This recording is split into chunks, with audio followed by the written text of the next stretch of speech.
Hey everyone, and welcome back to Mindset, Motivation, Money. Today, we're going deep on something that could totally change your life.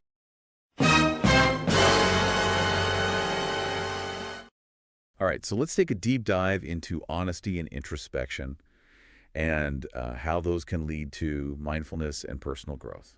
Sounds fascinating. Yeah, we've got a really interesting mix of sources for this one. Books on mindset and personal development, and even some design thinking. Oh, wow. Plus, we've got some really insightful stuff from YouTube and other experts. Cool. Yeah, so get ready for some surprising connections Oh, because it turns out that facing those uncomfortable uncertainties head on is where the real magic happens. I like that. Yeah. So one source that really hit me with this idea was the Mindset Mentor. And they were talking about how journaling is like holding up a mirror to your true self. Oh, yeah. And, people often think they know themselves, Right. but when they actually start journaling and they start asking those tougher questions, they realize there's a whole lot that they've been avoiding. Yeah, that makes sense. And so it's about confronting those things that we typically try to avoid. Mm-hmm. And that's where the real treasure lies. I think that's a great way to look at it. Yeah, what are we so afraid of seeing? I think that's a great question. And, it really ties into this whole idea of a fixed mindset versus a growth mindset that Carol Dweck talks about in her book, Mindset. Right. Where a fixed mindset wants to believe that we're already perfect, or at least good enough as we are. Yeah. And a growth mindset embraces the idea that we're constantly evolving and that there's always room for improvement. So if you have a fixed mindset, you're probably avoiding introspection altogether because you're afraid of what you might find. Exactly. It's just easier to stay in that comfort zone and to just avoid those difficult questions altogether. Right. But when you have a growth mindset, you're actually excited by the prospect of self-discovery. Oh, yeah. And you understand that confronting your weaknesses is the only way to actually overcome them. That makes a lot of sense. So where does honesty fit into all of this? Well, you can't have true introspection without honesty. Right. It's about being brutally honest with yourself about your thoughts, your feelings, and your behaviors, even the ones that you're not proud of. All right. Right. Otherwise, it's just a bunch of mental gymnastics trying to convince yourself that everything's fine when it's really not. Exactly. And shift your perspective. Unlocking the power of a growth mindset really emphasizes this point. It talks about recognizing those limiting beliefs, Oh, yeah. which are basically the negative thoughts that we have about ourselves that hold us back. Like telling yourself, I'm not creative or I'm not good with people. Exactly. And those beliefs can really become those self-fulfilling prophecies if we let them. Right. But the book argues that by being honest about these limiting beliefs, we can then start to challenge them and we can create new, more empowering beliefs. So it's kind of like taking inventory of all of that negative self-talk Yes. that's been running in the background of our minds. Yes. And then consciously choosing to rewrite that script. That's a great way to put it.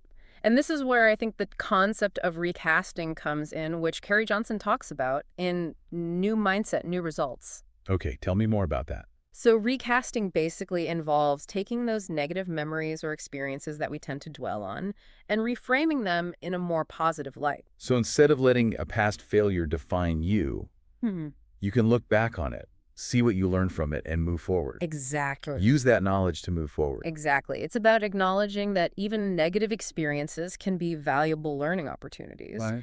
And by reframing them, we can prevent them from holding us back in the future. It's about looking at everything as a learning experience. Yes. That makes me think about something that Dweck said about the importance of praising effort over ability. Yes. It's not just about being naturally talented. It's about being willing to put in the work and learn from your mistakes. Absolutely.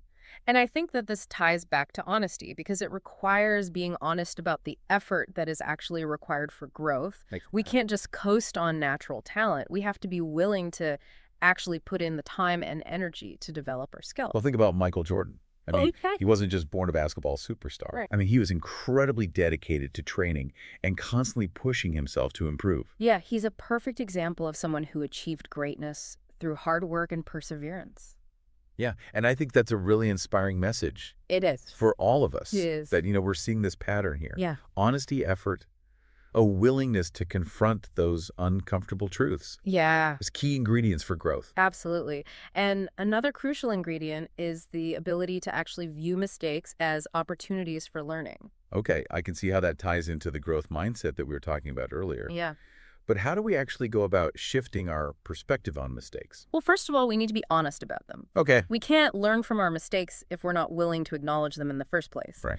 And Dweck actually gives a great example in her book. She talks about Jack Welch, the former CEO of General Electric. Okay. And when GE faced that major scandal involving Kidder Peabody, he took full responsibility for the failure. Wow. So instead of trying to sweep it under the rug or shift the blame, he owned it. He did, and he used it as a learning opportunity for himself and the entire organization. Wow. It's a really powerful example of leadership and a growth mindset in action. That's pretty amazing. So we've talked about journaling mindsets, reframing negative experiences, and embracing mistakes. What other tools or techniques can help us cultivate this honest introspection?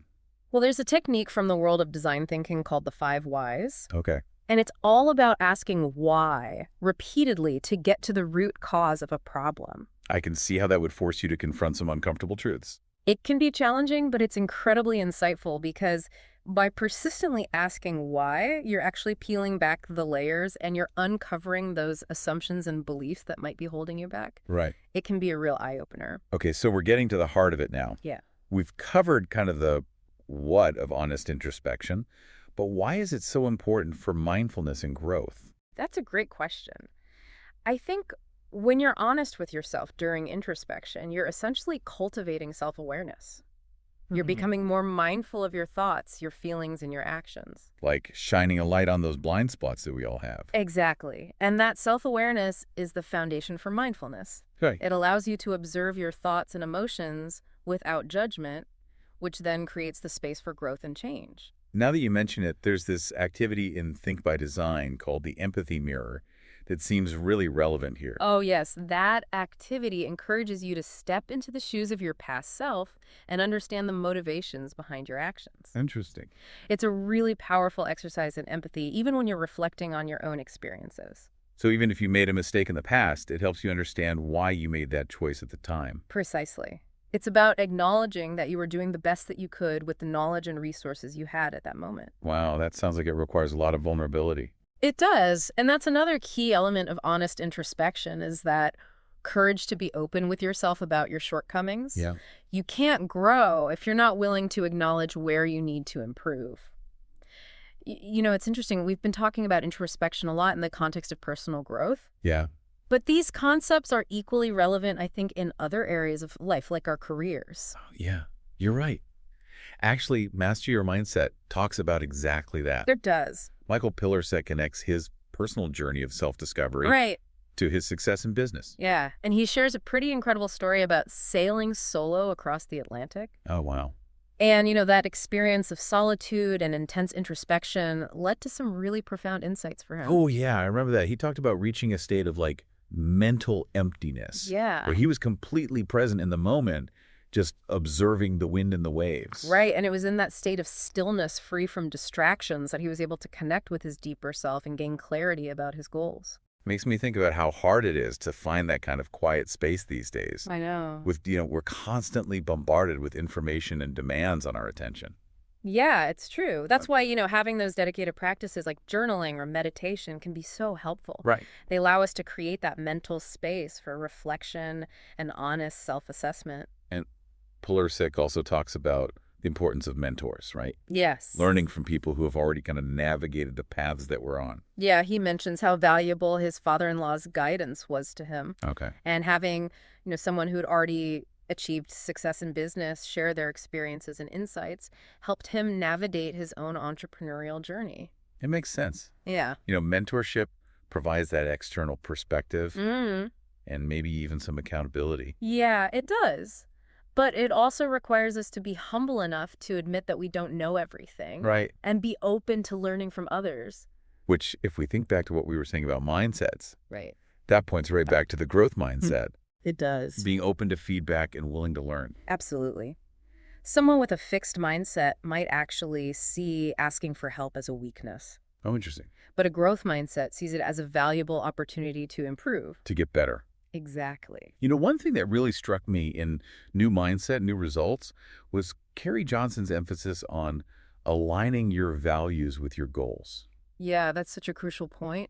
He argues that it's much easier to achieve success when you're pursuing something that genuinely resonates with your core beliefs. It's about finding that deeper sense of purpose and meaning. Absolutely. When your goals are aligned with your values, you're naturally more motivated and committed. It feels authentic, not like you're forcing yourself to do something you don't truly care about. It comes from within. Yes. Johnson also highlights the importance of self-discipline and creating systems to support your goals. I love that example he shared about the salesman who tripled his sales in just a few weeks. Oh, yes. The one who was struggling until he implemented a reward-based system and broke down his goals into smaller, more manageable steps. That's the one. It just shows you the power of having structure and accountability. Right. It's so easy to get overwhelmed when we're facing these big, complex challenges. But breaking them down and creating systems to track our progress helps us stay focused and motivated. It's like that 12-step strategy outlined in Master Your Mindset. Yes. It provides a practical framework for setting goals, visualizing success, and taking consistent action. Having a clear plan takes the guesswork out of it. And as we've been discussing, honesty plays a crucial role in each of these steps. Right. You have to be honest with yourself about where you're starting, what your strengths and weaknesses are, and how much effort you're truly willing to put in. Without honesty, the whole system breaks down. You can't set realistic goals if you're not truthful about your current capabilities, and you can't accurately track your progress if you're not honest about your effort and results. Speaking of approaching challenges, strategically, Think by Design talks about using design thinking principles to solve problems in a more creative and human-centered way. Right, and they introduce this really cool concept called divergent thinking, followed by discernment. Okay. It's the double diamond approach. Okay, so walk me through it. What exactly does that look like? So it's a fantastic framework for problem solving. The first diamond is all about expanding your thinking. It's about generating as many ideas as possible, even the crazy ones, without judgment. So like brainstorming, just getting it all out there on the table. Exactly. That's the divergent thinking phase. And then the second diamond is about narrowing those ideas down and selecting the most promising ones. That's the discernment phase. So it's about going from a wide open perspective Yes. to a more focused one. Precisely. You start by exploring a vast range of possibilities, and then you hone in on the solutions that are most likely to be effective. I like it. So where does honesty come into play in this process? I think it's essential throughout. During the divergent phase, you have to be honest with yourself about the problem you're trying to solve. What are the real needs and pain points? And then during discernment, honesty helps you evaluate which ideas are truly viable and have the potential for real impact. Seems like a recurring theme is challenging assumptions and being willing to let go of ideas that aren't working. Absolutely. A growth mindset embraces experimentation. It's about learning and adapting as you go, not about being right all the time. Think by Design also emphasizes the importance of empathy in the design process. Oh, yeah. They have a great activity for that called empathy mirroring, Right. where you try to step into the shoes of the person you're designing for, really understand their perspective. So it's not about imposing your own ideas, Right. but taking the time to see the world through their eyes. Exactly. It requires deep listening, asking thoughtful questions, and being open to perspectives that might be different from your own. Which brings us right back to honesty, doesn't it? It does. Being honest about our own biases and assumptions so we can challenge them. It does. We all have biases. Acknowledging them and seeking out diverse perspectives helps us create more inclusive and effective solutions. I'm seeing this powerful connection Me too. between honesty, introspection, and taking action. Yeah. They're not just these abstract concepts, Right. but they're tools that we can use. You're so right. It's like a continuous loop, isn't it? Honest introspection gives us greater self-awareness, which then informs our actions. Then we reflect on those actions and adjust our approach as needed. Right. It's a dynamic process, always evolving. Yeah. And the more honesty we bring to each stage, the more authentic and fulfilling our lives become. So, as we're exploring all these different approaches to growth, one thing that keeps coming up for me is this idea of embracing mistakes as learning opportunities. It's a fundamental shift in perspective, isn't it? Yeah. Shift your perspective really dives deep into that. Yeah, and they offer all these specific techniques for reframing mistakes, like practicing self-compassion and focusing on the lessons learned. Right. It's so easy to just fall into that trap of beating ourselves up when we mess up. Right. But, that just reinforces a fixed mindset. Exactly. Like we're afraid to admit that we're not perfect. Yeah. But, self-compassion allows us to acknowledge our mistakes without judgment. Right. We can approach them with curiosity and a genuine desire to learn and grow. I like that. It reminds me of that quote from Master Your Mindset. His mind offered him what he truly seeks. Many times joy, sometimes often a curse. It suggests that our mindset really does shape our reality. I love that quote. It speaks to the power of our thoughts and beliefs. If we approach challenges with a growth mindset, we're more likely to find those opportunities for learning and growth. Speaking of growth, new mindset, new results talks about developing a results-focused mindset. How does that connect to what we've been discussing? Well, it's all about taking those insights and turning them into action. Okay. Johnson emphasizes setting clear goals, taking consistent action, and being willing to adjust your approach along the way. So being flexible. Yes, being flexible. He's really big on creating systems to support your goals, too. Remember that example with the salesman who tripled his sales? Oh, absolutely. Such a clear illustration of how powerful a results-focused mindset can be. Right. And it all starts with that honest self-assessment and a commitment to putting in the work. Now, thinking back to Think by Design, I thought their concept of proto-personas was really intriguing. Proto-personas? Yeah. Oh, yeah. They're essentially sketches of your ideal customer or user. Okay. A really valuable tool in design thinking. And creating them involves a lot of empathy and observation. It does. It's about putting yourself in the shoes of your users and understanding their motivations and pain points. Yeah. And that empathy mirror activity that we talked about earlier can really come in handy here. Yeah. Yeah. So you're combining that empathetic understanding with a results-focused mindset to create solutions that are both desirable and effective. You got it. It's about meeting needs in a way that truly resonates with your audience. Love it. And Think by Design also uses this really powerful metaphor of broken mirrors to represent challenging our assumptions and seeing things from multiple perspectives. That's such a striking image. It's about breaking free from those limited perspectives and embracing a more expansive, inclusive way of seeing the world. It seems like we've come full circle here. We started by exploring the importance of honesty and introspection, and now we're seeing how that honesty can lead to greater empathy, creativity, and impact. Beautifully put. It all begins with that willingness to look inward, to confront our discomfort, and to embrace the journey of growth. And Think by Design ends with this really inspiring call to action to create personal manifestos that reflect our values, our goals, and our commitment to growth. They even offer that helpful acronym, MAMI-A, most advanced yet acceptable. I like that. Yeah, it reminds us to set ambitious goals, but they're still within reach. It's about finding that sweet spot Exactly. between pushing ourselves and being realistic. Exactly. And as we craft these manifestos, let's remember what we've uncovered in this deep dive. Embrace honesty, vulnerability, and a growth mindset. Approach challenges with curiosity and empathy. Celebrate the journey of self-discovery. So what does all of this mean for you, our listener? Well, it seems like the path to mindfulness and growth starts with radical honesty, not just with others, but with yourself. We've explored a ton of tools and techniques, but the real work begins when you put them into practice. Journal, reflect, question those limiting beliefs, and don't shy away from discomfort.